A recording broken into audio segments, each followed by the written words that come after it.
Psychology says, people who rarely leave their house are not lazy, antisocial, or strange.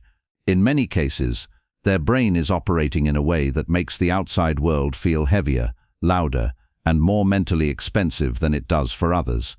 And the reasons behind this are far more complex and surprising than most people think. One reason is that their mind runs on conservation mode, meaning their nervous system tries to save energy rather than waste it, a pattern psychologists call energy conservation behavior. To their brain, going outside is not just an activity, but a full mental task that requires planning, adjusting, dealing with people, noise, and constant unpredictability. So the brain chooses the environment where it can stay regulated with the least effort, home. Another reason is their preference for predictable environments. As research shows, some people experience higher stress when routines are interrupted, and the outside world is full of variables like traffic, crowds, unexpected conversations, and unfamiliar places, while home provides predictability that lowers cortisol and keeps the brain stable.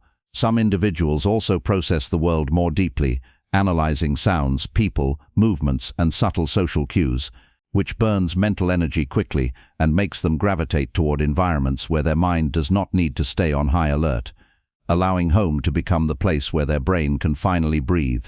Additionally, they do not rely on external stimulation to feel engaged, as their thoughts, ideas, interests, and hobbies provide enough mental engagement, a trait psychology calls intrinsic stimulation, and commonly seen in analytical and creative minds.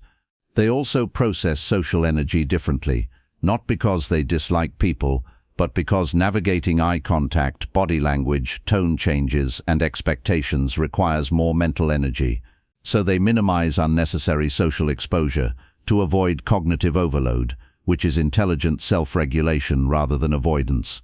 Over time, their body associates home with safety and recovery through a process known as environmental conditioning, where home equals safety and outside equals effort, making staying indoors the natural default.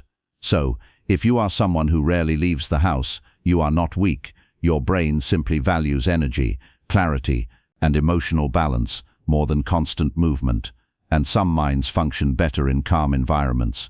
There is nothing abnormal about that. And if you want more psychology videos that explain your behavior in a way nobody ever has, hit the subscribe button now, because the next video might explain another part of your personality you have never understood.